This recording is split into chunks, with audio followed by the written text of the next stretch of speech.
கன்னியாகுமரியில் முறை தவறிய உறவிலிருந்த தொழிலாளி மீது கொலைவெறி தாக்குதல் நடத்தப்பட்ட சம்பவம் பரபரப்பை ஏற்படுத்தியது.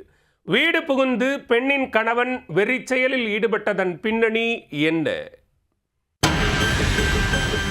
கன்னியாகுமரி மாவட்டம் குலசேகரம் அருகே ஈச்சங்கோடு பகுதியைச் சேர்ந்தவர் ஜஸ்டின். மது போதைக்கு அடிமையான இவர் குடித்துவிட்டு வந்து தனது மனைவி லதாவை அடித்து துன்புறுத்தியுள்ளார். அடிக்கடி மது போதையில் வந்து மனைவியிடம் தகராறு செய்துள்ளார். இதனால் கணவன் மனைவி கடும் விரக்தி அடைந்துள்ளனர்.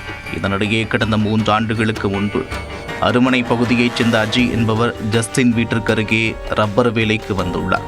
அப்போது லதாவிடம் பழகிய அஜித் அவருக்கு ஆறுதலாக இருந்ததாக கூறப்படுகிறது.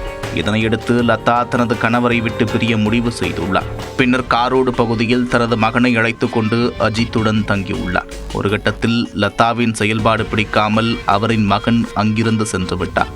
இந்நிலையில் அஜியும் லதாவும் வாடகை வீட்டில் தனியாக வசித்துள்ளனர். அப்போது லதாவின் கணவர் ஜஸ்டின் உட்பட 4 பேர் வந்துள்ளனர். வந்த வேகத்தில் வீட்டின் ஜன்னல் கதவுகளை அடித்து நொறுக்கியுள்ளனர். தொடர்ந்து வீட்டுக்குள் சென்று அஜியை அரிவாள் உள்ளிட்ட ஆயுதங்களால் சரமாரியாக தாக்கியுள்ளனர். தடுக்க வந்த லதாவையும் கண்மூடித்தனமாக தாக்கிவிட்டு அங்கிருந்து தப்பி ஓடியுள்ளனர். அலறல் சத்தம் கேட்டு அக்கம் பக்கத்தினர் வந்து பார்த்திருக்கிறார்கள். அங்கு இருவரும் இரத்த காயத்துடன் கிடந்தது குறித்து அருமனை போலீசாருக்கு தகவல் தெரிவித்துள்ளனர். சம்பவ இடத்திற்கு விரைந்து வந்த போலீசார் படுகாயமடைந்த அஜியை மீட்டு குளித்துறை அரசு மருத்துவமனைக்கு அனுப்பி வைத்தனர். லதாவை அருமனை அரசு மருத்துவமனைக்கும் அனுப்பி வைத்தனர். இதில் படுகாயமடைந்து உயிருக்கு போராடிய அஜி மேல் சிகிச்சைக்காக ஆசாரிப்பள்ளம் அரசு மருத்துவமனைக்கு மாற்றப்பட்டார்.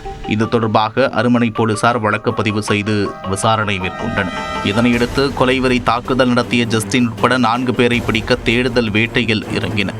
இதில் அருமனை பகுதியில் பதுங்கியிருந்த ஜஸ்டினை கைது செய்து தொடர்ந்து விசாரித்து வருகின்றனர்.